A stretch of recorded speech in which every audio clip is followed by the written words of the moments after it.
Mas eu quero começar essa ministração essa noite perguntando a você se existe aqui alguém que ousa duvidar que estamos vivendo uma hora crítica. Você pode levantar sua mão, você pode pensar, eu até vou te ouvir antes de ministrar. Mas se existe entre nós alguém que duvida que nós estamos vivendo uma hora crítica, basta apenas a gente dar uma olhada um pouco menos despretensiosa às circunstâncias ao nosso redor e facilmente a gente percebe que nós estamos vivendo uma hora crítica. Então, nós temos o fenômeno da globalização, que não é algo novo, mas que trouxe muito mais do que avanços em tecnologias. Ela fez muito mais do que conectar pessoas e informações. Além de conectar pessoas e informações, a globalização conectou problemas. Basta você ver que um problema de organização, de higiene, somado com uma bizarrice cultural, desencadeou uma pandemia global que conseguiu confinar a todos nós. E foi do outro lado do mundo. E supostamente isso foi acidental. Alguns suspeitam que não, talvez tenha sido uma responsabilidade científica. O que importa é que isso nos afetou. Isso nos colocou em um estado de cerco. E o que é um estado de cerco? A Bíblia fala muito sobre isso. É quando o exército vai até uma cidade e cerca ela. Ninguém entra e ninguém sai. Se tiver alguma fonte de água que entra para a cidade, eles barram ou envenenam. Então a cidade, quem está lá dentro, vai sobreviver com o que tem até o dia que acabar. E nós estamos nesse estado de cerco. Só que o inimigo ele já ultrapassou as nossas fronteiras, ele é invisível. Ele está em qualquer lugar. Ele pode estar aqui, inclusive. E enquanto ele não é neutralizado, o que acontece? Ele vai drenando os nossos recursos, espalhando terror e medo entre os nossos irmãos. Veja se não é assim. E está tudo tão conectado que a partir desse episódio começou-se uma instabilidade de relacionamento entre as grandes potências. Então, de um lado, a gente tem uma nação que declaradamente tem a ambição de ser a maior e mais poderosa. Claro que isso vai de contra os interesses daquelas nações que já são. De um lado, China, e o socialismo. Do outro lado, os Estados Unidos, representando o capitalismo. E nós estamos diante desse caos. Alguns comentaristas políticos vão dizer até que nós já estamos no meio da Segunda Guerra Fria. E como toda guerra, tem consequências. E nós já estamos sofrendo os impactos. Involuntariamente, sem escolher, sem decidir, nós já estamos envolvidos no meio desse caos que é político, que é econômico, que é sanitário, que é espiritual e que é bélico também. Afinal, no Oriente Médio, os confrontos nunca cessaram. Mas eu quero trazer a sua mente e o seu coração para aquilo que interessa à igreja. É o que o Senhor Jesus tem a dizer sobre isso. Porque essa é a nossa esperança. Não aquilo que está no coração dos comentaristas políticos, dos governadores das nações, mas aquilo que o Senhor determinou para nós. E para isso eu quero que você abra sua Bíblia, por gentileza, no livro de Mateus, no capítulo 24. O capítulo 24 de Mateus é o capítulo que Jesus profetiza acerca do fim dos tempos. Vamos ler a partir do versículo 32 e vamos ir até o versículo 35. A Bíblia diz assim: aprendei agora esta parábola da figueira, que diz: quando já os seus ramos se tornam tenros e brotam as folhas, sabei que está próximo o verão. Igualmente vós, quando vides todas estas coisas, sabei que ele está próximo às portas. Em verdade vos digo que não passará esta geração sem que todas essas coisas aconteçam. Os céus e a terra passarão, mas a minha palavra não há de passar. Esse capítulo de Mateus 24, ele é muito apreciado pelos irmãos que gostam do estudo da escatologia, que é o estudo do fim dos tempos. Porque nesse capítulo os discípulos perguntam diretamente a Jesus como será o fim dos tempos. E Jesus descreve durante todo o capítulo o que está determinado para o fim dos dias.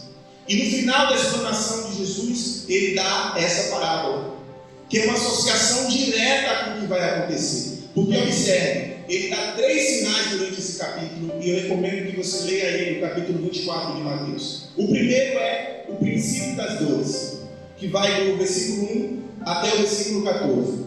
O segundo é a grande tribulação, que vai do versículo 15 até o versículo 28. E por último, a vinda do Filho do Homem.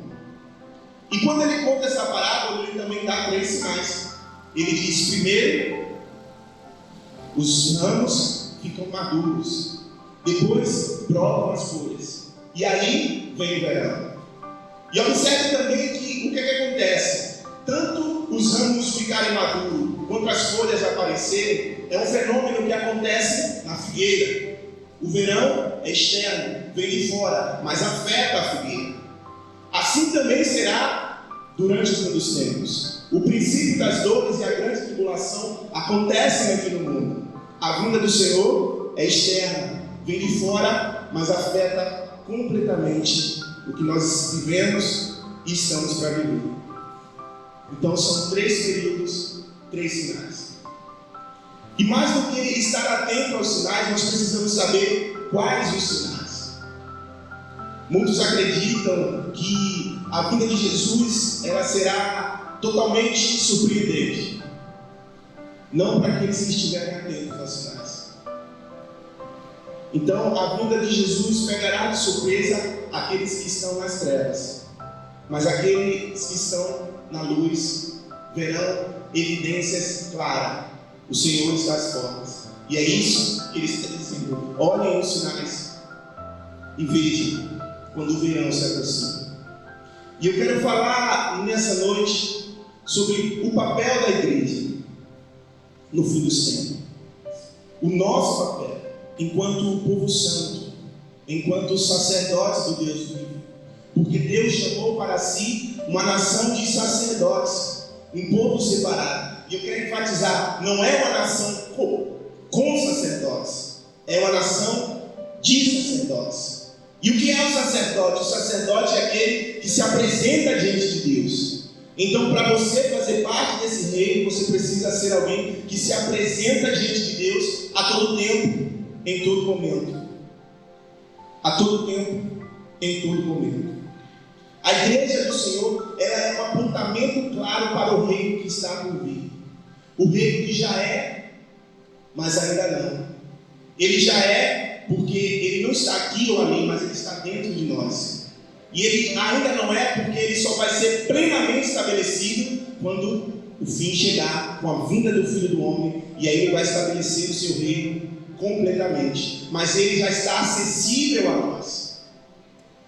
E uma igreja relevante, uma igreja importante nessa geração, ela precisa ser um apontamento claro. Porque quando eu leio as Escrituras, quando eu entendo o que Jesus fala acerca da igreja, que ela é imaculada, sem mancha, sem rugas, que ela é uma noiva linda, adornada, que ela é gloriosa, que ela é poderosa em seus feitos, eu me encho de esperança, mas ao mesmo tempo eu fico me perguntando onde está. Porque a impressão que eu tenho é que nós estamos distante e muito daquilo que a Bíblia determina. Mas eu não perco as minhas esperanças, porque a Bíblia também diz que vai ser assim. E ela também nos incita, nos instrui a não nos conformarmos com esse mundo, com essa situação. A persistirmos em oração, a progredirmos em nossos dons, a aperfeiçoarmos o caráter de Cristo em nós. Porque nós somos o sal da terra e a luz do mundo. O sal da terra e a luz do mundo. E uma igreja relevante para esses dias é uma igreja que é luz para o mundo.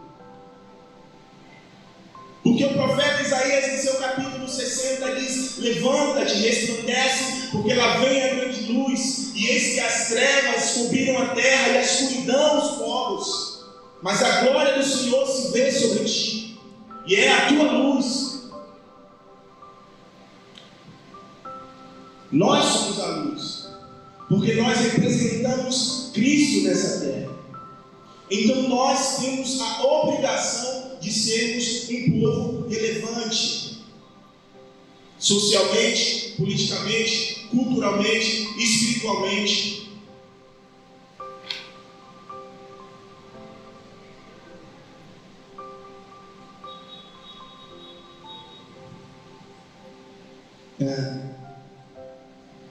Ai, Deus, me dê graça. Às vezes eu fico um pouco triste. E nós estamos, para a glória de Deus, retomando as nossas atividades. E eu estou muito feliz com isso. Eu estou com saudade disso aqui, de estar com os irmãos, de fazer o que eu fui criado para fazer, que é ministrar o Senhor, é conduzir a igreja. Eu encontrei o meu propósito em Deus nessa atividade de ministrar a palavra. E eu amo a Bíblia. E eu estava ansioso, de certa forma, para que a gente pudesse retornar às nossas reuniões. E eu estava também com expectativas sobre como seriam as coisas. Qual seria a nossa postura diante de todas as circunstâncias, diante dessa compreensão que parece que todos nós temos de que essa é uma hora crítica. Eu queria ver, eu falo, Pai, eu estou ansioso para ver como a igreja do Senhor vai se comportar. E a gente entrou e aquilo atingiu meu coração não com tristeza, mas com a indignação santa. Não pelo sentimento deles, mas pelo meu sentimento, pelo meu papel, pelo que eu tenho sido, pela relevância que eu tenho tido para essas pessoas. Porque uma igreja relevante se faz com menos relevantes. E eu disse, Pai, eu preciso fazer diferença para esses caras, que muitos deles eu conheço, são filhos dos meus colegas, são amigos meus de infância, e eu tenho visto aos montes se perder, não só pelas drogas, mas pelos vícios, pelo adultério, pela prostituição. E eu tenho sido uma influência quase insignificante para a vida dessas pessoas. E isso, quando eu ouvi aquela palavra, aquilo que foi lançado, veio tudo ao meu coração. E a partir de então eu disse, Pai, eu preciso me tornar um cristão relevante. Eu quero que, por favor, você abra a sua Bíblia no livro de Efésios agora. A gente vai ler alguns versículos do capítulo 4. Diz assim as Escrituras: portanto, digo isso e testifico no Senhor, para que não andeis mais como andam os outros gentios, na vaidade do seu pensamento, entenebrecidos no entendimento, separados da vida de Deus pela ignorância que há neles, pela dureza do seu coração. Tendo se tornado insensíveis, entregaram-se à dissolução para com avidez cometerem toda sorte de impureza. Mas vós não aprendestes assim a Cristo, se é que ouvistes, e neles foste ensinado, conforme é a verdade em Jesus, que, quanto ao trato passado, vos despojeis do velho homem, que se corrompe pela concupiscência do engano, e vos renoveis no espírito do vosso entendimento, e vos revistais do novo homem, que é segundo Deus, criado em verdadeira justiça e santidade. Então, aquele que nasceu de novo, aquele que creu que Jesus é o Filho de Deus, ele foi recriado e renascido em santidade e em justiça. Quando a gente vai na escola, a primeira coisa que a gente aprende sobre anatomia, sobre biologia, é a divisão do corpo humano. E aí ensinam a gente que o corpo é dividido em cabeça, tronco e membros. E quando eu via essa mensagem, eu comecei, na verdade, o Espírito começou a construir em mim qual seria a forma de um cristão relevante. Cristo, o cabeça, o tronco é a fé, porque se conecta com todos os outros membros. Os membros inferiores, a gente sabe que eles dão sustentação e movimento. Seriam essas palavras: santidade e justiça. Santidade e justiça. Um cristão não se sustenta sem santidade, sem integridade e sem justiça. E você precisa conhecer essas coisas através das Escrituras. E os membros superiores? Oração e palavra. A Bíblia é a espada, é a ação. E nós somos movidos pela oração. Então eu posso chegar à conclusão de que um cristão relevante não é aquele que tem o maior cargo hierárquico. Um cristão relevante não é aquele que possui 1 milhão em sua conta bancária. Um cristão relevante não é aquele que dorme e acorda dentro da igreja, fazendo e participando de todas as atividades. Eu creio que um cristão relevante é aquele que achou a sua identidade em Jesus, que entendeu que ele precisava nascer de novo e se arrepender dos seus pecados, e vive dando testemunho com a sua vida, com o seu testemunho pessoal, com a sua pregação, que existe em Deus que está no céu, mas que enviou o seu Filho ao mundo para redimir o homem do pecado. E esse Deus, feito homem, foi morto numa cruz e derramou o seu próprio sangue para que nós tivéssemos o perdão, e Ele mesmo entregou o seu Espírito e morreu, mas ao terceiro dia ressuscitou e está vivo para todo sempre. Se existe vida dentro de você, com glória. Cristo, Jesus é a resposta para todas as nossas dúvidas. Jesus é a resposta para todos os nossos traumas, para todas as nossas limitações. Jesus, mas nós precisamos conhecê-lo. Chega um pouquinho aí mesmo no livro de Efésios, vamos dar uma olhadinha no capítulo 3. Diz assim a palavra de Deus: e foi assim que agora, pela igreja, a multiforme sabedoria de Deus seja conhecida dos principados e potestades nas regiões celestiais, segundo o eterno propósito que fez em Cristo Jesus, nosso Senhor, no qual temos ousadia e acesso em confiança pela nossa fé. Então, um cristão relevante, ele tem ousadia e tem acesso. Ousadia fala de autoridade. Só tem autoridade quem recebe, e só dá autoridade quem tem. Por isso que Jesus, no livro de Mateus capítulo 28, nos últimos versículos, vai dizer: toda a autoridade me foi dada. Então, a quem pertence a autoridade? A quem pertence a autoridade? A Ele, a Jesus. E aí Ele vem e nos revela qual a nossa missão, dentro da missão que é dele. Ele diz: vocês vão por todo mundo e anunciar o Evangelho a toda criatura, batizando-os em nome do Pai, do Filho e do Espírito Santo, e ensinando-os a guardar tudo o que eu vos tenho dito. Essa é a nossa missão, na missão dele, que é restaurar todas as coisas. E ele está fazendo. O Senhor está restaurando todas as coisas. Tudo que está acontecendo é para que se cumpra aquilo que foi dito. Mas e nós? Estamos fazendo a nossa parte? Nós temos a obrigação de ir e ensinar a todos, mas só ensina quem sabe. E talvez ainda você se considere limitado em seu entendimento, em sua compreensão de Deus. Tem um dos profetas maiores que diz: se um homem quiser se gloriar em alguma coisa, não se glorie na sua riqueza, não se glorie na sua beleza, não se glorie na sua força, mas se glorie em conhecer e entender o Senhor. Que a sua glória seja conhecer e entender o Senhor. E do que é que você precisa para entender e conhecer o Senhor? Lá vai, prepare. Você precisa ser alfabetizado. Quantos são alfabetizados aqui? Amém? Glória a Deus por isso.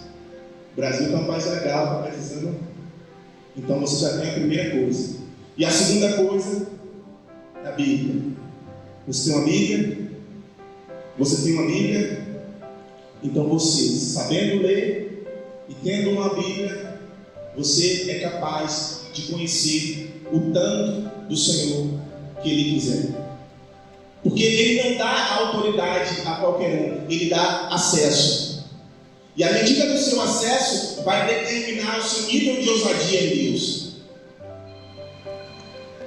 Entenda, todo aquele que Ele recebe por filho, Ele libera o acesso. Então o acesso é livre. E Tiago diz, aquele que precisa de sabedoria, peça a Deus, porque Ele dá.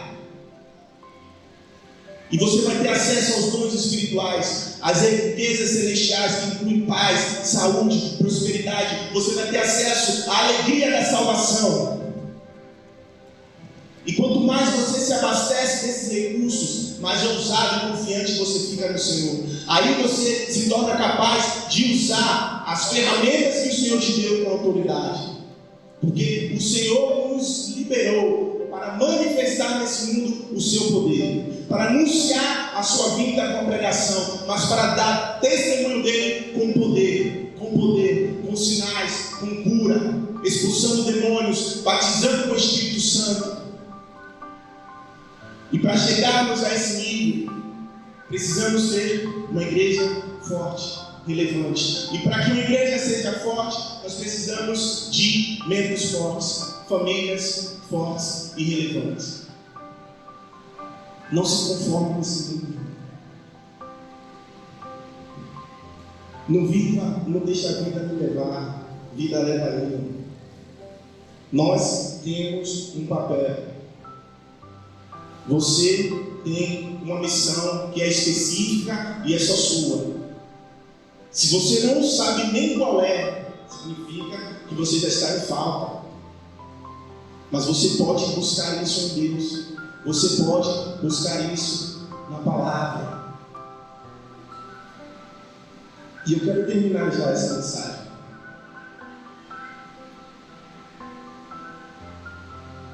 Eu creio que Deus está fazendo. Eu estou feliz com a nossa postura. Mas eu tenho algo para te dizer. Se você não conseguiu se aproximar de Jesus esses 140 dias que nós estávamos distantes do templo, não tem culto no mundo que vai lhe aproximar.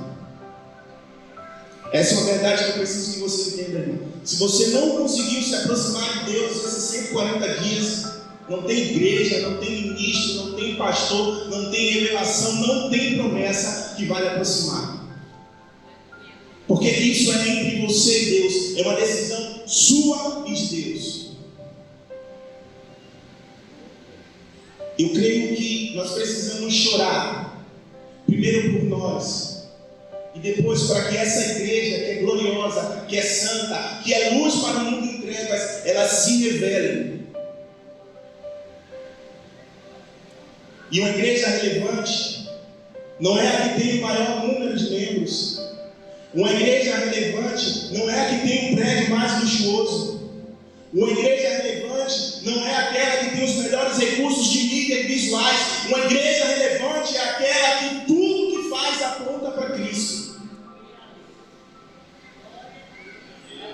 Então, se o que nós estamos fazendo não está apontando para Cristo, estamos desviados em algum aspecto, isso precisa ser revisto. Nós precisamos chorar até que o Senhor nos revele, nos realinhe e nos reposicione. Nós precisamos gerar em nós dores de parto por essa unidade, para que o Senhor nos capacite, nos habilite, nos dê acesso, nos dê autoridade, nos dê confiança pela fé para sermos essa igreja. Sermos essa igreja. Por isso que eu gosto de uma frase que eu não lembro agora de quem fala, mas ele diz: a igreja que vai transformar o mundo não é a igreja que você está indo, é a igreja que você está sendo. Toda ação de uma igreja relevante desperta no mundo a convicção de que nós estamos numa hora crítica. Se esse conhecimento, esse entendimento chegou para nós, precisamos despertar no mundo essa mesma convicção. Quem está aqui dentro vai servir e capacitar os irmãos. Quem sair vai anunciar e dar testemunho com poder que Deus é Deus. Porque Paulo dizia: eu não venho a vós com palavras eloquentes, palavras persuasivas, eu não quero te ganhar no conhecimento, mas eu venho a ti com demonstrações de poder do meu Espírito. E eu creio que isso pode acontecer. Eu não me conformo. E eu preciso buscar mais. Eu preciso chorar mais. Eu preciso me consagrar mais, orar mais. Porque miserável é o homem que espera em Deus só para essa vida. Infeliz é o que o apóstolo Paulo disse. Infeliz é o homem que espera em Deus só para essa vida. Estamos diante de uma hora crítica.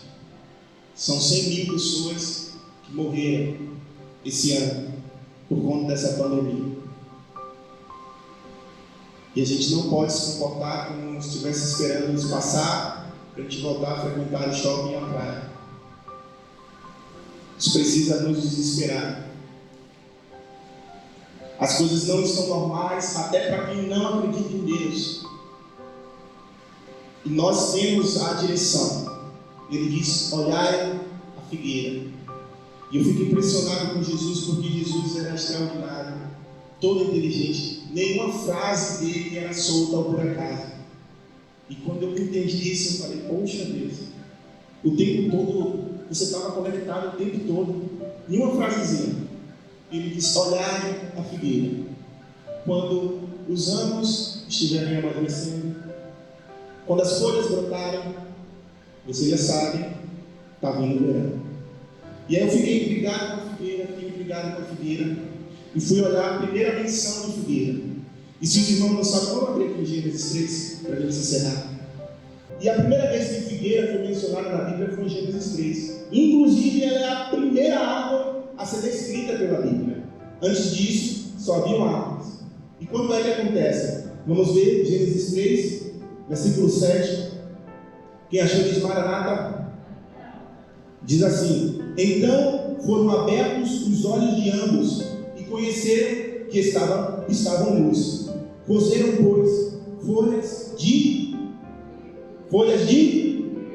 e cingidos. Não existe nada que seja desprezível na palavra de Deus. São 3 as fases que Jesus manda observar. São 3 as fases dos fins dos tempos: os ramos, as folhas, o verão. O princípio das dores, a grande tribulação, a vinda do Filho do Homem. Observe que a primeira vez que a palavra figueira aparece, o homem havia acabado de cair, havia acabado de pecar. Era o momento da queda, do castigo, e ele usa folhas de figueira para cobrir a sua vergonha. E olha isso aqui. Se a gente precisa olhar o amadurecimento dos ramos e o brotar das folhas para saber que vem o verão, Adão e Eva coseram folhas de... Então, em que estação eles estavam? É esse lugar que nós precisamos aguardar, irmãos.